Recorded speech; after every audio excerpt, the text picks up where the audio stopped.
Dear students, good morning all of you. आपको मैं tense के बारे में बता रहा था। टेंस होता क्या है, कितने होते हैं, कितने और कैसे आप आसानी से बना सकते हैं, इसकी चर्चा मैं पिछले पार्ट में किया था।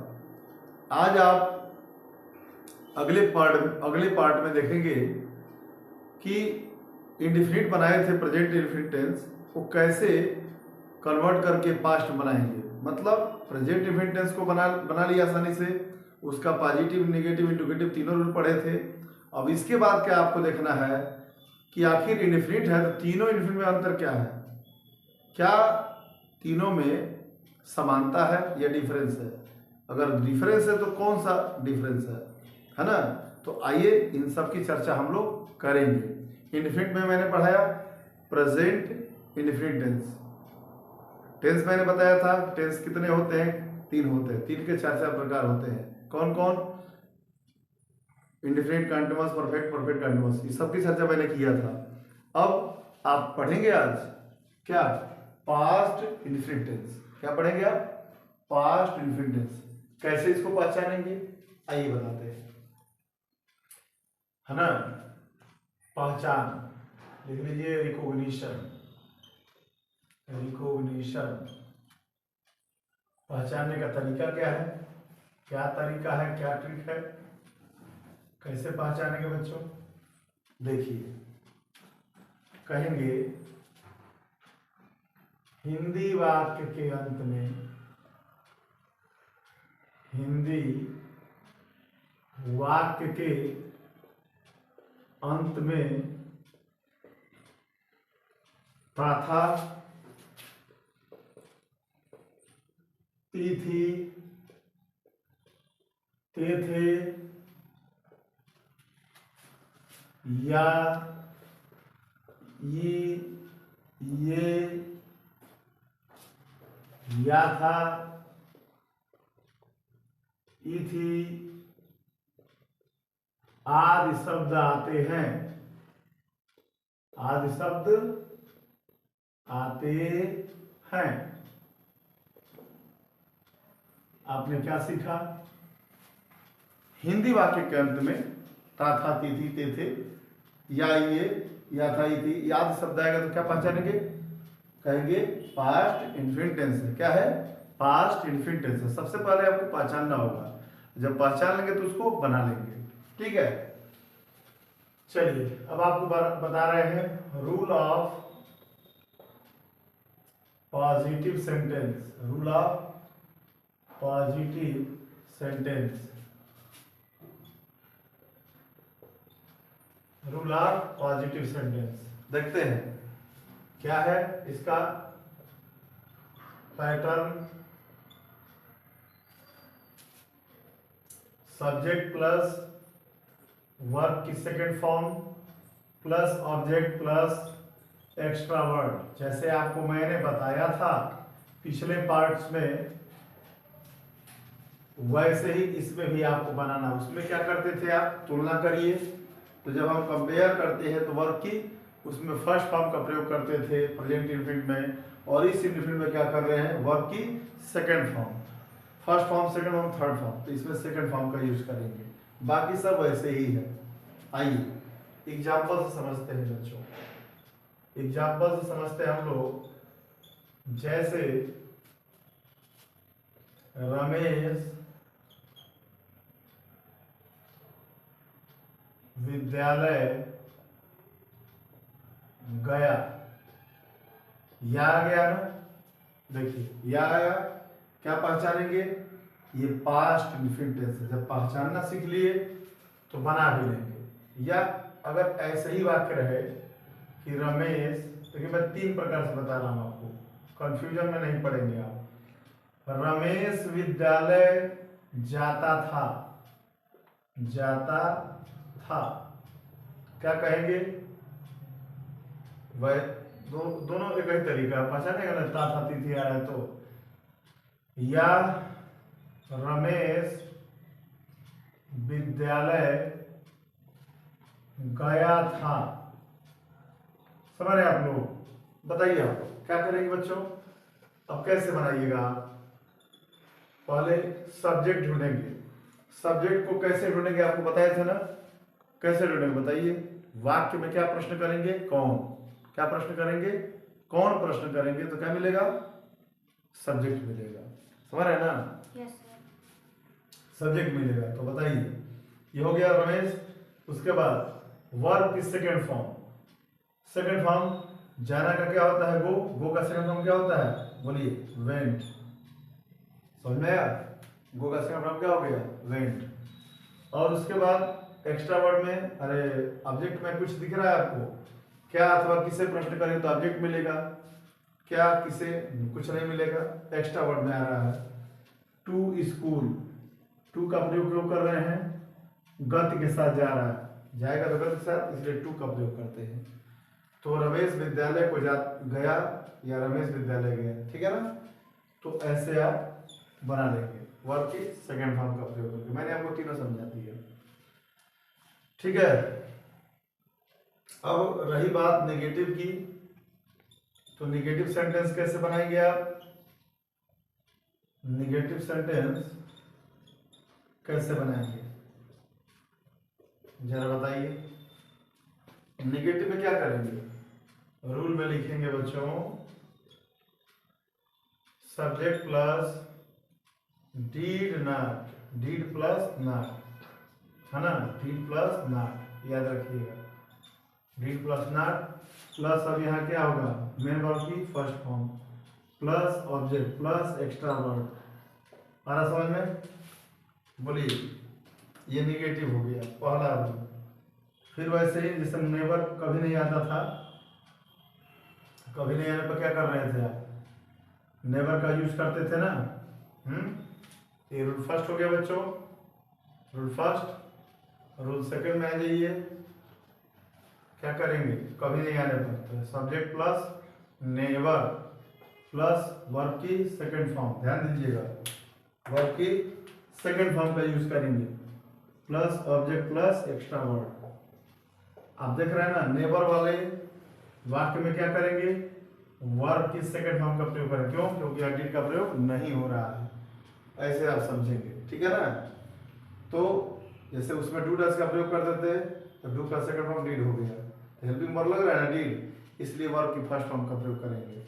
नेवर वाले वाक्य में डीड का प्रयोग नहीं हो रहा है, इसलिए वर्ब की सेकंड फॉर्म का प्रयोग करेंगे। वर्ब की सेकंड फॉर्म का प्रयोग करेंगे। कैसे बनाएंगे इसका एग्जांपल देख लीजिए।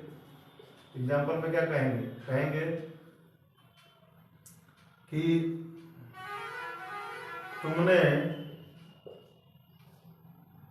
मुझे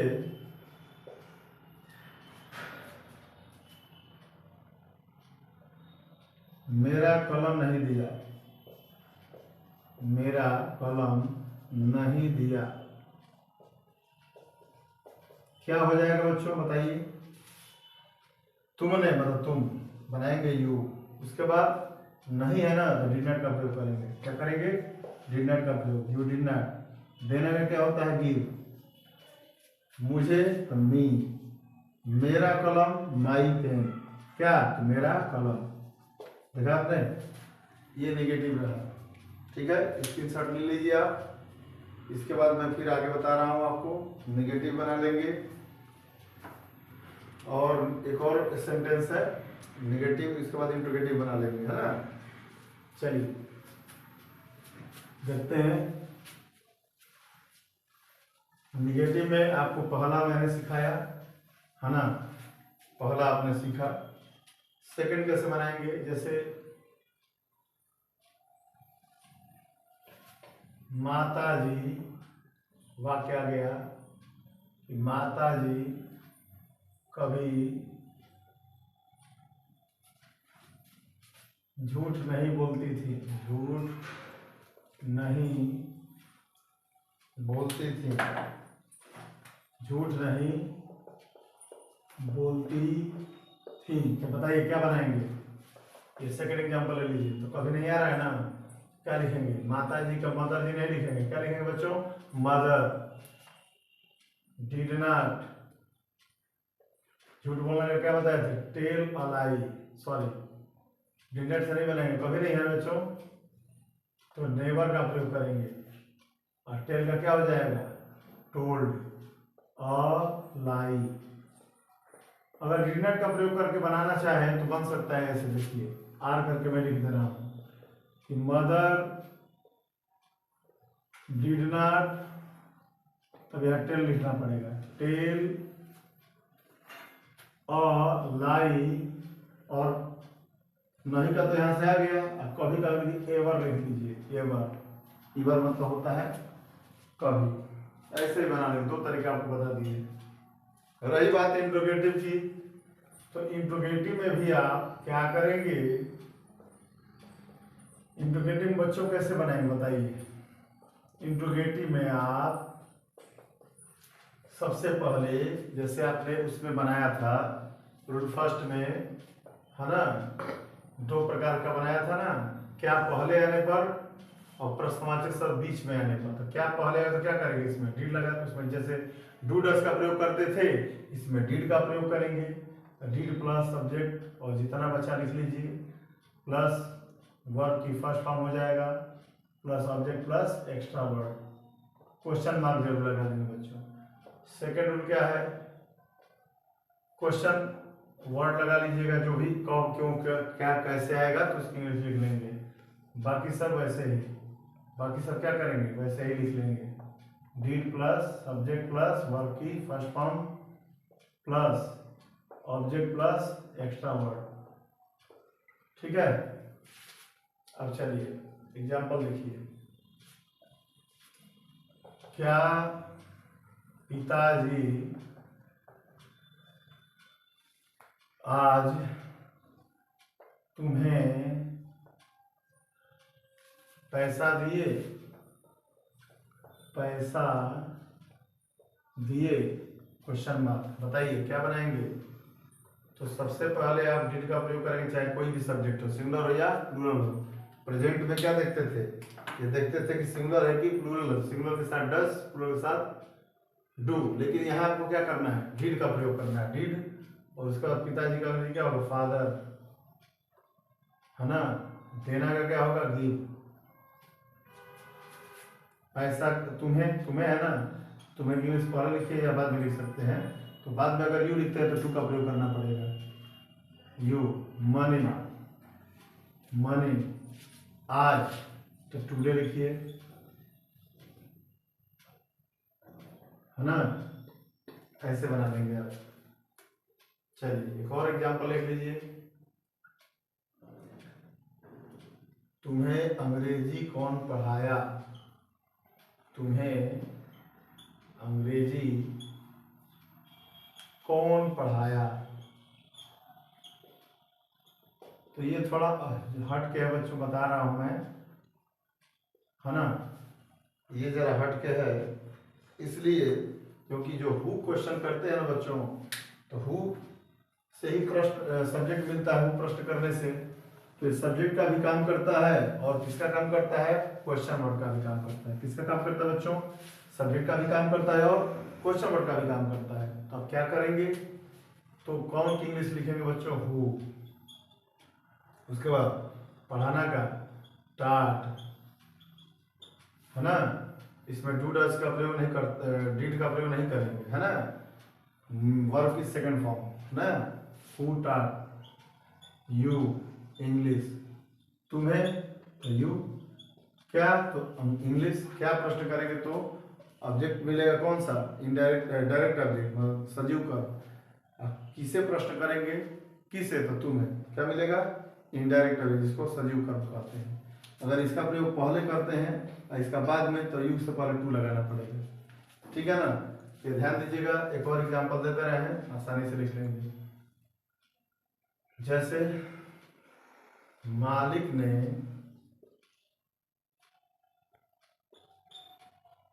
नौकर को क्यों पीटा, क्यों पीटा, ठीक है। तो क्या कहेंगे, क्यों, क्यों लिखेंगे ना, क्यों लिखेंगे वाई, उसके बाद did the master why did the master, उसके बाद क्या लिखेंगे, बोलिए। पीटना का क्या होता है बच्चों, बीट। और नौकर का क्या होता है, सर्वेंट। क्या लिख लेंगे, द सर्वेंट, क्वेश्चन मार्क। देखा आपने, है ना आसान। अगर आप पढ़ते हैं, वीडियो को ज़्यादा से ज़्यादा देखते हैं, अपने मित्रों को सब्सक्राइब करते हैं, मित्रों को शेयर करते हैं, तो आपको पता चलेगा कि इंग्लिश आपके लिए बहुत आसान है, बहुत ही आसान है।